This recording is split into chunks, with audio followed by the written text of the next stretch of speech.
Hello, everyone, and welcome to the Jeffrey Epstein Show. I'm your host, Bobbycapucci, and this is Daily Drop number 320. The investigation into Jeffrey Epstein and Ghislaine Maxwell in the Virgin Islands continues to grow. We found out today that Denise George, the Attorney General in the Virgin Islands, has tossed off a few more subpoenas. One of them to another crappy-ass crooked bank, and another to one of Jeffrey Epstein's accountants. Now, we're all familiar with Richard Kahn and how he is, the guy that's front and center as far as Jeffrey Epstein's accountants. But Bella Klein was also on the team. In fact, she still works for Richard Kahn's company. So we're learning today that Bella Tsukerman Klein, and that's spelled with the T, by the way,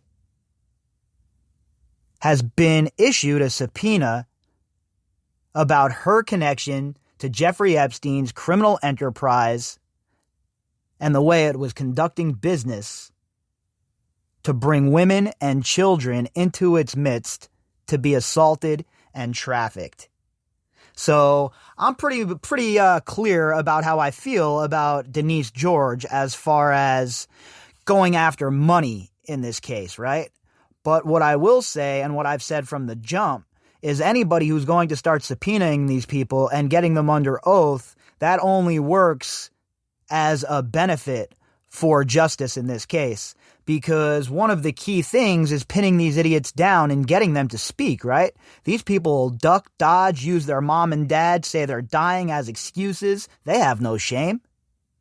They will do whatever they possibly can to stay off of the record. And we've seen it time and time again. So the only way to get people like this to talk is to compel them to do so with a subpoena. And I would like to see a lot more of this from the SDNY, and I think we will see more of it when we see some of the indictments unsealed in the criminal portion of this case that's working its way through the courts. I think once we start seeing some of those sealed indictments become unsealed indictments and we start seeing some of the players get cracked with their own charges, well, we'll start to see a lot more in the future, right? Let's jump into this article from the New York Post and see just what's going on here with these subpoenas and who is getting them. This article was authored by Priscilla DeGregory. Headline: Authorities subpoena Epstein accountants for financial records. And we know that Darren Indyke and Richard Kahn have both been under the microscope, right? We know as executors, in the best of times, they'd be looked at through a very clean lens to get a better accounting of who they are. But with what they were involved with, I think it's pretty clear that the two of these people, Darren Indyke and Richard Kahn, have no business being anywhere near doling out reparations for these survivors. And yet these morons are the executors of the estate?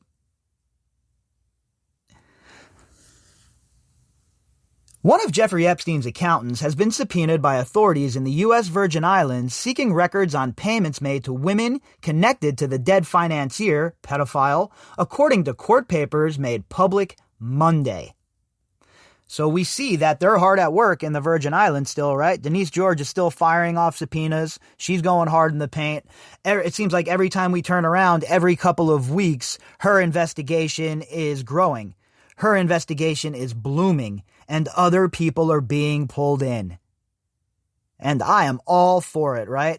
All of these scumbags need to have their masks pulled off. We all need to get a good view of who they are.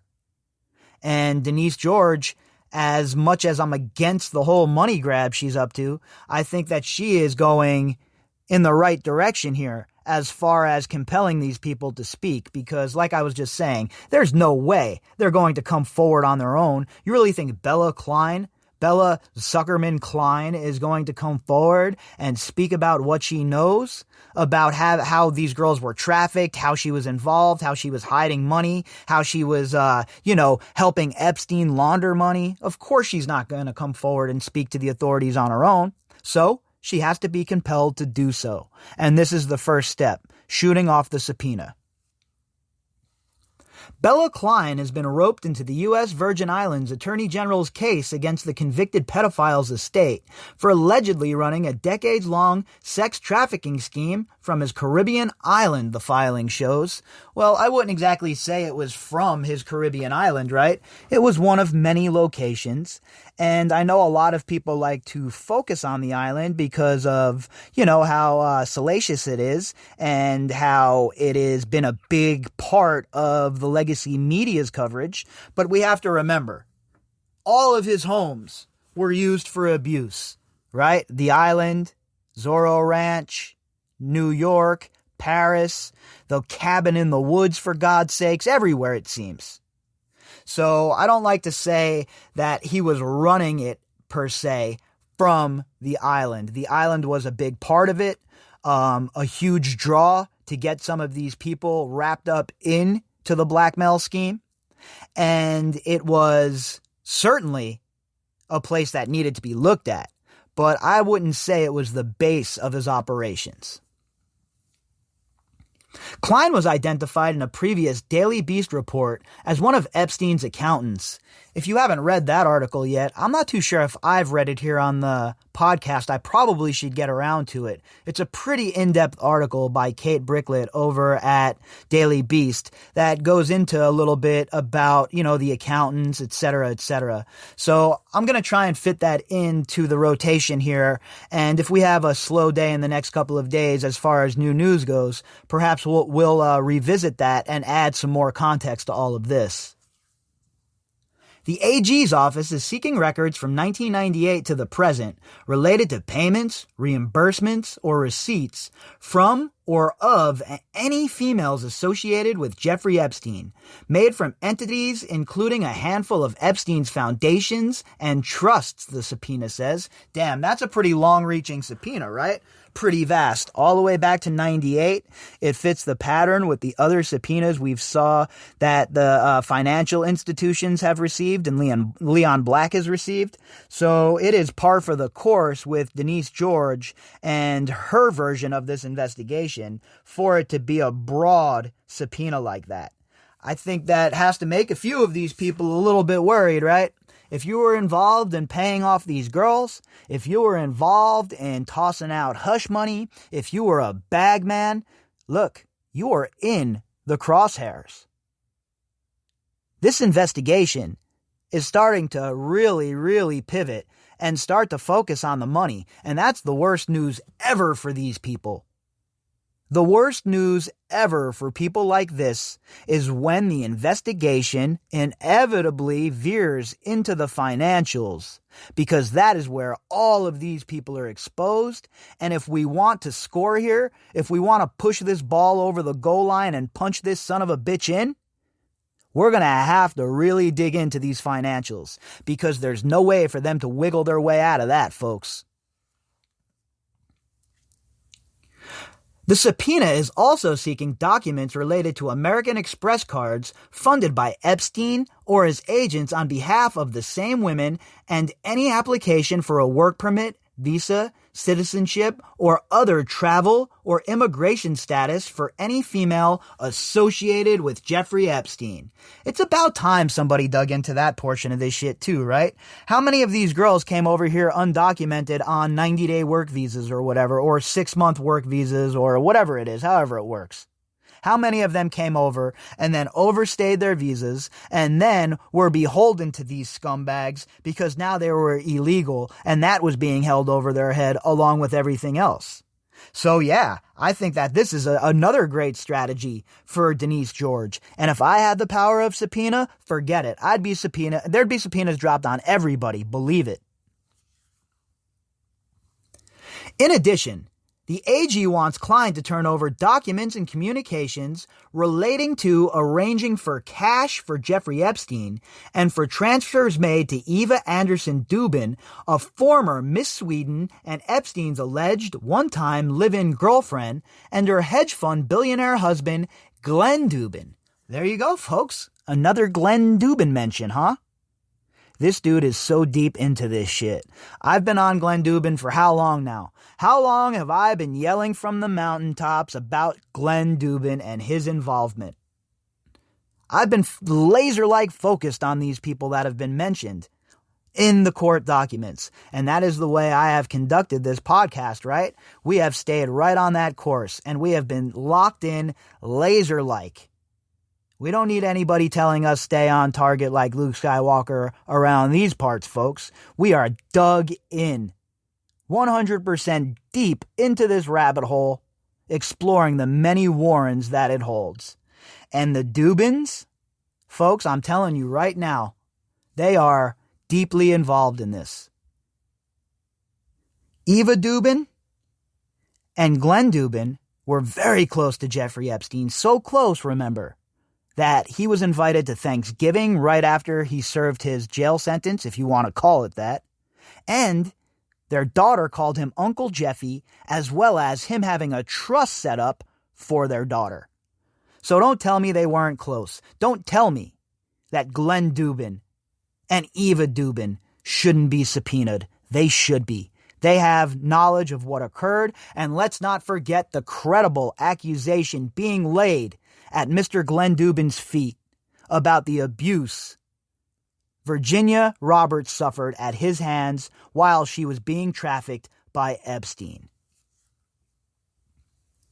The office is seeking a slew of other financial records relating to Epstein and his companies and trusts. Klein, a Brooklyn resident, has a month to respond to the September 30th subpoena from when she is served, though it was unclear if and when she was served. So they really didn't get into those deets, right? Was she served? Wasn't she served yet? The fact of the matter is, it's imminent if she hasn't gotten it yet. And all of these other companies and trusts and all of that shit that they're talking about, that's why I've been talking about the FinCEN files, right? To tie it all together in a nice little bow. If you understand the money laundering aspect of this, and you understand why money laundering is such a crucial component of a sex trafficking ring like this, then you will understand why someone like Bella Klein is an important piece here. Follow the money. And when you do that, you will end up in a dirty accountant's office before you end up in some sick politician's office. The AG's office also issued a separate subpoena to French bank BNP Paribas for records on a specific bank account and any others it has for Epstein and his entities.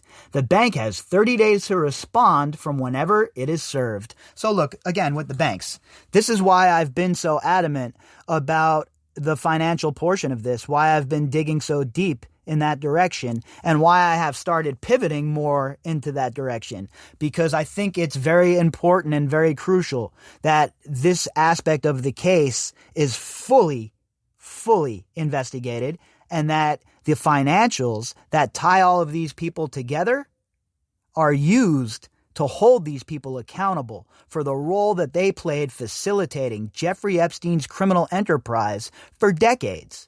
Because if we don't use the financials, if these financials are not used to tie these people together, they're going to walk, folks. I'm telling you right now, they're going to walk. That's why the financial portion of this investigation is epically important. Now, when I say that, would say they're going to walk, I don't mean the Core 4 and Ghislaine. I think that's a separate issue. I think their fate is sealed. I'm talking about the enablers, the people on the outside, the people that facilitated this. Those are the people that need to be tied in financially. If your name and your signature was on some paperwork and that paperwork ended in money being laundered or washed, you are responsible criminally. And I want every single person prosecuted. I don't care how vast of an investigation it is. I don't care how many man hours have to be spent by the FBI and the prosecutor's office. It is that important that they see this case taken all the way across the finish line, because it is unacceptable that this was allowed to occur for so long, folks. It is unacceptable that it was ignored for so long. And now, in 2020, these predators have most certainly become the prey, as the roles have reversed and the shoe is now on the other foot, as the narrative is snatched away from their henchmen in the legacy media and completely and utterly taken over by the survivors themselves. If you'd like to contact me, you can do that at bobbycapucci@protonmail.com. That's BOBBYCAPUCCI@protonmail.com. You can also find me on Twitter at BOBBY_CAPUCCI. All of the links that go with this episode can be found in the description box. Also, I'm going to put a link for the Facebook page in the description box as well. If you've had an issue reaching me via email, if your email has been buried or I haven't gotten around to answering it, you can reach out to me on the Facebook page and I should be able to answer whatever questions you have there if I've missed them in email. Also, I plan on doing like a Q&A session at some point, I don't know when, within the next month or so that we can all catch up and see where everything is at. So, here we are for today, folks. I will be back tomorrow, and we will pick all of this right back up and continue our long, deep dive into Jeffrey Epstein and his buddies.